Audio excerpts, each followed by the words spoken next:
जो यहाँ पर एक पतली झिल्ली होती है, जैसे देखिए ध्यान से यहाँ पर आगे तक मस्त, ये वेजाइना और ये यूट्रस, यूट्रस और वेजाइना के बीच में एक पतली झिल्ली होती है जिसे हम लोग हाइमन कहते हैं। जिसे क्या कहते हैं? हाइमन कहते हैं।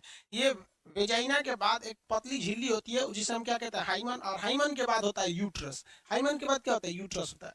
अगर कोई महिला जो है, जो कोई फीमेल है, ज्यादा मेहनत का काम कर रही है, साइकिल चला रही है, तो उसका हाइमन टूट जाता है। ठीक है, ये हाइमन टूट जाएगा। कुश्ती कर रही है, हाइमन टूट जाएगा। पुलिस में जॉब करती है, हाइमन टूट जाता है। तो ये हाइमन जो होता है एक पतली सी झिल्ली होती है जो यहाँ पर परत जाती है। ये ज्यादातर किस उम्र की लड़कियों में रहता है? 15 से 16 साल की उम्र में। अब किसी लड़की का एज 20-22 साल हो गया है तो आप उसका तो हाइमन वैसे ही हो चुका है, क्योंकि 20-22 साल की एज में आप बहुत सारे मेहनत का काम कर रहे होते हैं। तो ये हाइमन अगर 20-22 साल की उससे एज की लड़की है तो उसका हाइमन टूटना एकदम 99.99% चांसेस है कि उसका हाइमेन जो होगा वो टूट चुका रहता है। ये वाली हाइमेन होती है। समझ में आ गया कि नहीं? पतली झिल्ली को क्या कहता है? हाइमेन के नाम से जाना जाता है। ध्यान से समझ रहे? कितना कमेंट करता है? पढ़ाएंगे तू, कमेंट पढ़ते रहे, वहां पे लास्ट में कमेंट करना लोग ने 10 मिनट।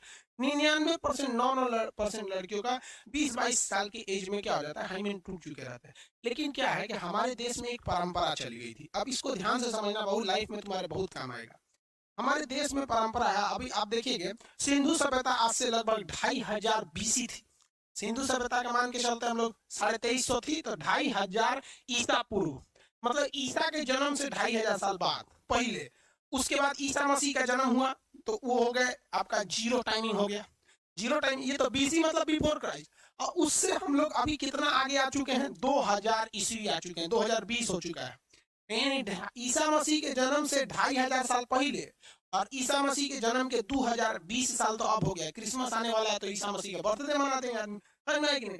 तो लगभग लगभग हम मानव सभ्यता का 5000 साल पूरा होने जा रहा है। तो मोटा मोटी आप मान के चलिए 5000 साल छोड़िए, हम 2020 से मानते हैं। ठीक है, तो आपको पता है कि हजारों साल से भारत में एक परंपरा चलते आ रही है कि लड़कियों की शादी 13 से 14 साल की उम्र में कर दिया जाता है। ये तो हजारों साल से परंपरा है भाई। वो तो आज जब देश आजाद हुआ तो बाल विवाह को रोका गया, गांधी जी आए थे तब शारदा एक्ट वगैरह लाए थे, बाल विवाह को रोका गया था। तो 13 साल की एज में लड़कियों की शादी हो जाती थी और ये हजारों साल से हिस्ट्री रहता था। तो आपको पता है कि 20 से 22 साल की एज में लड़कियों के हाइमन जो होते हैं अपने से टूट जाते हैं। ये हाइमन जो होता है ना अपने से टूट जाते हैं, मेहनत का काम करना, छत पे जाने आने से। ये एकदम पतली झिल्ली होती है। लेकिन पहले क्या होता था कि लड़कियों की शादी 13 साल की एज में कर दी जाती थी और उनका हाइमेन जो होता था, मेहनत नहीं करती थी, 13 साल की लड़की छोटी रहती थी वहां पर।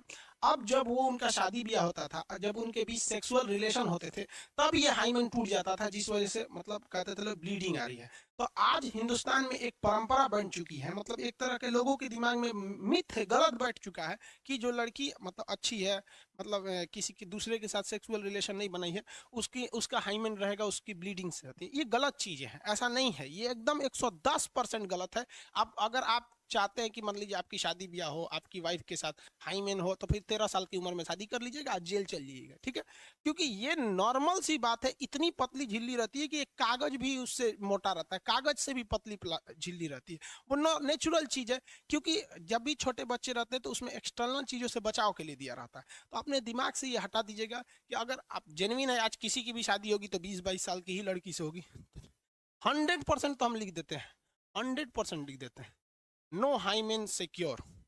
सीढ़ी 10 बार अगर सीढ़ी ऊपर नीचे चढ़ जाओगे ना तो हाईमेन चला जाएगा। तो इस मिथ को हटाइएगा। लेकिन अगर ये बात आई कहां से कि हाईमेन वगैरह या ब्लीडिंग की सवाल, ये अपने दिमाग से हटाइएगा, वरना ये आपके रिलेशन को बर्बाद कर देता है। किसी भी अच्छे खासे रिलेशन को बर्बाद करने के लिए एक शक दिमाग में बैठ जाता है ना, तो वो हो जाएगा।